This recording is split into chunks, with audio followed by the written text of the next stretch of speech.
պետք է պատշաճ որակի նյութերով ապահովել ընտրությունները եւ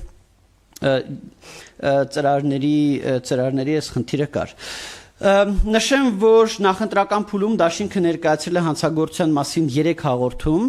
պաշտոնական դիրքի չարաշահման 441-րդ հոդվածով ընտրությունների ժամանակ բարեգործության արգելքի խախտման 221-րդ հոդվածով, ուրեմն քարոզչությանը պարտադրելու վերաբերյալ 210 հոդվածի 3-րդ մասով եւ քվեարկության օրը ներկայացրել ենք հաղորդում 2 հոդվածով, դա դիտորդի գործունեության խոչընդոտումն է 210 հոդվածի առաջին մաս եւ դա քվեարկության գաղտնիության խախտումն է 215 հոդվածի 2-րդ մաս, ասեմ, որ քվեարկության օրվա այդ միջադեպը հետևյալն է եղել 37 տեղամասում Գյումրիի, մեր դիտորդը նկատել է, որ հանձնաժողովի նախագահը փորձում է անձանց ուղղորդել, որ օգնողով քվեարկեն, նույնիսկ այն անձանց, որոնք որ չէին խնդրում օգնող, եւ միգուցե կարող էին ինքնուրույն քվեարկել, պահանջել է այդ պրակտիկան դադարեցնել, պահանջել է դա գրանց համացանում, բայց դա ավարտվել է նրանով, որ հանձնաժողովը մեր դիտորդին հեռացրել է։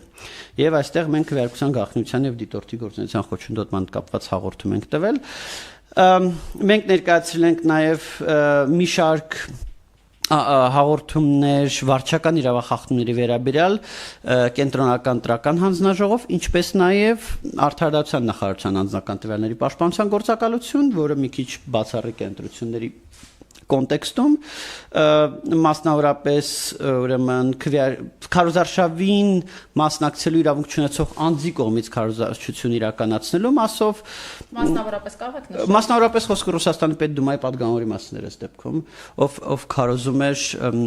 Մայր Հայաստան դաշինքի օգտին։ Վարչական ռեսուրսի չարաշահման առումով սա քաղաքացիական պայմանագրի հետ կապված էր, ուրեմն անձնական տվյալների պաշտպանության կարգ խախտելու հետ կապված է եւս Գյումրու համայնքապետարանի եւ քաղաքացիական պայմանագրի հետ կապված էր, երբ որ Հա, իհարկե, ուրեմն հետևյալն է տեղի ունեցել Գյումրու համայնքապետարան դիմաց քաղաքացիները, որոնք որ դիմել էին, որպեսզի քաղաքապետի հետ ընդունելություն ունենային, այդ քաղաքացիների անձնական տվյալները դեմս հեռախոսահամարների փոխանցվել են քաղաքացիական պայմանագիր կուսակցության շտաբ, որտեղից ուրեմն այդ մարդկանց զանգել եւ կանչել են արդեն քարոզչական հանդիպմանը։ Այսինքն ստեղ տեղի ունեցել միանգամից 2 հոդվածով վարչական իրավախախտում, համ վարչական ռեսուրս է չարաշահվել, այսինքն քաղաքացիական պայմանագիրը օգտագործելով իր վարչական լծակների մրցակցային առավելություն է ստացել, համ անձնական տվյալների պաշտպանության ոլորտի խախտում է տեղի ունեցել, որովհետև անձանց անձնական տվյալները կարելի է մշակել կամ անձանց համաձայնությամբ կամ օրենքի հիման վրա։ Եվ անձնական տվյալների պաշտպանության մասով էլ Վիվ օրենսգրքի 189.17 հոդվածի առաջին մասով ենք դիմել արդարադատության նախարարության անձնական տվյալների պաշտպանության գործակալություն, տեսնենք թե այդ գործակալությունը ինչ կանի։ Մեզ ահազանգել է դրա մասին 3 հոգի, բայց մեր ենթադրությունն այն է, որ խոսքը 270, հա, կարող ավելի շատ եղնի, բայց եթե կարելի է ուղղակի մանրամասնեմ, քանի որ ըստ ընթացակարգի չորեքշաբթի օրերն է համայնքի ղեկավարի քաղաքացիների ընդունելություն, իսկ չորեքշաբթի օրվանից Սարիկ Մինասյանը գտնվում էր արձակուրդի մեջ, հետեւաբար ինքը չէր կարող ընդունելություն կազմակերպել։ Այս դեպքով իհարկե քանի որ համայնքի ղեկավարն է ընդունելությունը կազմակերպում, իսկ փոխարինող նշանակել էին աշխատակազմի քարտուղարին, որը քաղաքական պաշտոն չէ, այլ համայնքային ծառայության պաշտոն զբաղեցնող է, եւ խորը առումով ինքը որևիցե որոշում կայացնելու իրավունք չունի, այս համայնքի ղեկավարի անունից, այստեղ տրամաբանորեն իրենք ինչ որ ձևով պետք է ընդունեին այդ քաղաքացիներին, եւ ըստ երևույթին հենց այդ տարբերակն են ընդունել եւ ենթադրվում է, որ բոլոր քաղաքացիները, ովքեր գրանցված են եղել, հենց այդ օրը ներկայացել են արդեն քարոզչական process։ Քանի որ հարցը հնչեց մանրամասնեմ նաև այդ դեպքում հանցագործության մասնահաղորդումների հետ կապված, մեկը վերաբերվում է հանրահայտ իրադարձության, խոսքը Վարդան Ղուկասյանի ենթադրյալ ձայնով Ուրեմն ձայնագրության մասին է, որը մեր կարծիքով պարունակում է քրեական օրենսգրքի 210 հոդվածի 3-րդ մասով հանցագործության հատկանիշներ, այն է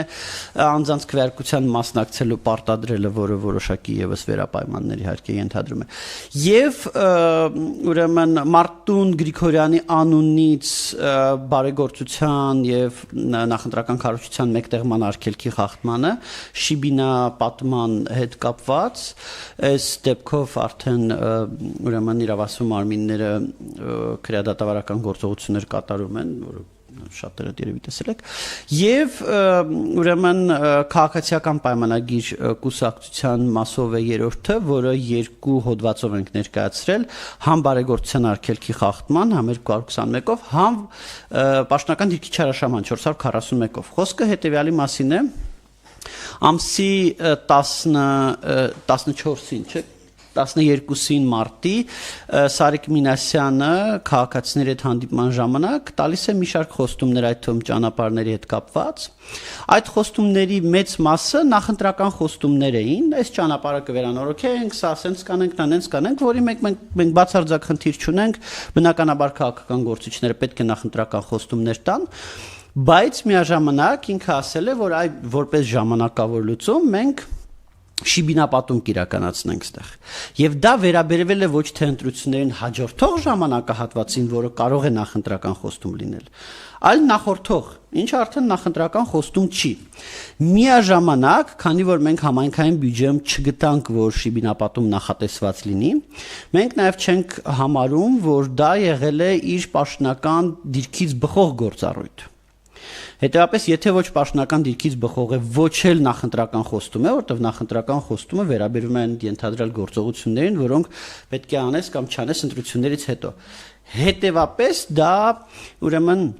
ընտրողներին անվճար ծառայության մատուցելու ուրեմն կարգավորման արգելքի տակ է ընկնում։ Միաժամանակ, եթե իրապես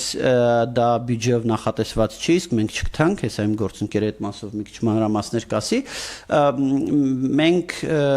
նաև համարում ենք, որ եթե բյուջեով իրապես նախատեսված չի եղել, ապա այդտեղ նաև պաշտոնական դիրքի չարաշահում կա, որտեղ որ շահը եղել է, այսինքն պաշտոնական դիրքի շահը եղել է ընտրվելու անձնական կամ խմբային կամ ընտրությունների ժամանակ մրցակցային առավելություն ստանալու մասով։ Ինչպես։ Չէ, շիբինապատումը արվել է։ Այստեղ հատկանշական է, որ Գյումրին բյուջե չունի ընդունված, այսինքն 25 թվականի բյուջեն չուներ, իսկ այս դեպքում փաստացի գործման նախորդ տարվա բյուջեն, բայց խիստ հրատապ եւ խիստ անհրաժեշտ տողեր է, այսինքն աշխատավարձերի տրամադրումը, հողակների ֆինանսավորումը եւ այլն, բայց կոնկրետ այդ աշխատանքները, որոնք որ հստակ արտացոլվում են բյուջեի տողով, ենթադրենք շինարարություն կամ մասնակի շինարարություն եւ այլն, սրանք